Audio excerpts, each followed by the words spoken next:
NSC কর্মকর্তারা এবং সাবেক উপদেষ্টা আসিফ মাহমুদের এপিএস সাইফুল ইসলাম এর মাধ্যমে নির্দিষ্ট ব্যক্তিদের কাউন্সিলর হিসেবে মনোনীত করার জন্য চাপ প্রয়োগ করা হয়।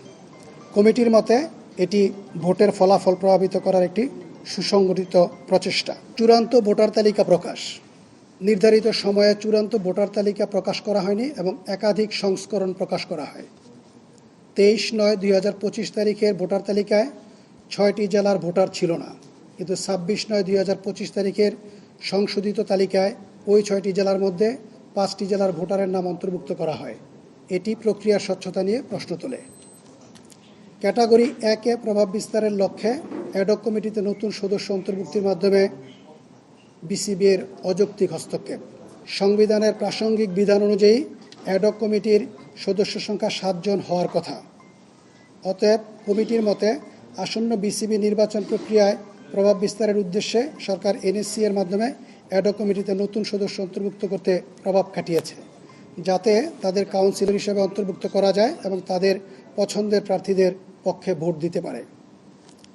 সাবেক ক্রীড়া উপদেষ্টা মিস্টার আসিফ মাহমুদ সজীব ভুঁইয়ার হস্তক্ষেপ। একাধিক সাক্ষাৎকারের ভিত্তিতে কমিটি দেখতে পায় যে সাবেক ক্রীড়া উপদেষ্টা নির্বাচন প্রক্রিয়ায় অযৌক্তিকভাবে হস্তক্ষেপ করেছেন। তিনি ব্যক্তিগতভাবে এবং তার এপিএস সাইফুল ইসলামের মাধ্যমে অ্যাডহক কমিটির সদস্য পরিবর্তন তার পছন্দের প্রার্থীদের পক্ষে ভোট দিতে প্রভাবিত করেছেন। কমিটির মতে এই হস্তক্ষেপ নির্বাচনের স্বাধীনতা ক্ষুণ্ণ করেছে। তবে দুঃখজনকভাবে তাদের প্রকৃত অবস্থান ব্যাখ্যা করার জন্য তারা কেউই সাক্ষাৎকারে উপস্থিত হননি এবং তাদের বিরুদ্ধে উত্থাপিত অভিযোগের বিষয়ে কোনো বক্তব্য প্রদান করেননি। ক্রীড়া উপদেষ্টার সহায়তায় ভোটে নির্বাচন কারচুপি। কমিটি দেখতে পায় যে বিসিবি সভাপতি সাবেক ক্রীড়া উপদেষ্টা এবং তার এপিএস সাইফুল ইসলামের সহায়তায় সমন্বিতভাবে ভোটিং প্রক্রিয়া নিয়ন্ত্রণ ও কারচুপির সঙ্গে জড়িত ছিলেন। কমিটি আরও লক্ষ্য করে যে সাক্ষাৎকারে অংশগ্রহণকারী অধিকাংশ কাউন্সিলররা মতামত দেন যে ভোটিং পদ্ধতিতে পূর্বপরিকল্পিতভাবে তৈরি করা হয়েছিল। পদ্ধতিটি পূর্বপরিকল্পিতভাবে তৈরি করা হয়েছিল।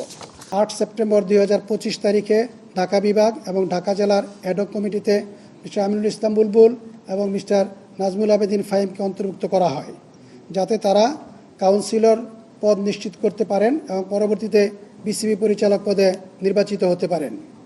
এটি ক্রীড়া উপদেষ্টার পক্ষপাত এবং প্রভাব প্রতিফলিত করে, যারা তাদের পছন্দের ব্যক্তিদের কাউন্সিলর তালিকা অন্তর্ভুক্ত করতে এবং তাদের বিসিবি পরিচালক পদে নির্বাচিত হতে সহায়তা করেছে। এটি গুরুতর ক্ষমতার অপব্যবহার। নির্বাচনে কারচুপি।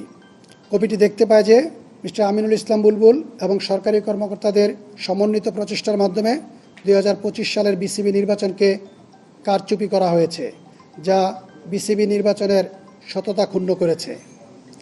ক্লাব কাউন্সিলরদের বক্তব্যের ভিত্তিতে কমিটি আরও দেখেছে যে নির্বাচনের সময় হুমকি প্রদান ও বেআইনিভাবে জবরদস্তি করা হয়েছিল।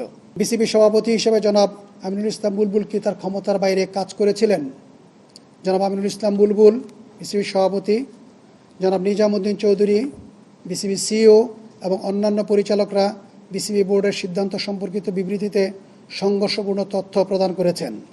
এছাড়াও কমিটি উক্ত বৈঠকের কোনো ভিডিও বা অডিও রেকর্ড পায়নি, যদিও বিসিবি কর্তৃপক্ষকে বারবার অনুরোধ করা হয়েছিল।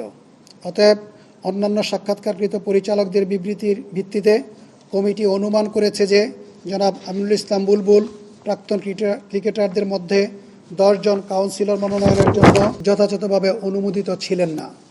এছাড়াও বিসিবি সংবিধানের আর্টিকেল 9.3.3 অনুযায়ী সভাপতি এককভাবে 10 জন প্রাক্তন ক্রিকেটারকে কাউন্সিলর মনোনয়নের ক্ষমতা রাখেন না।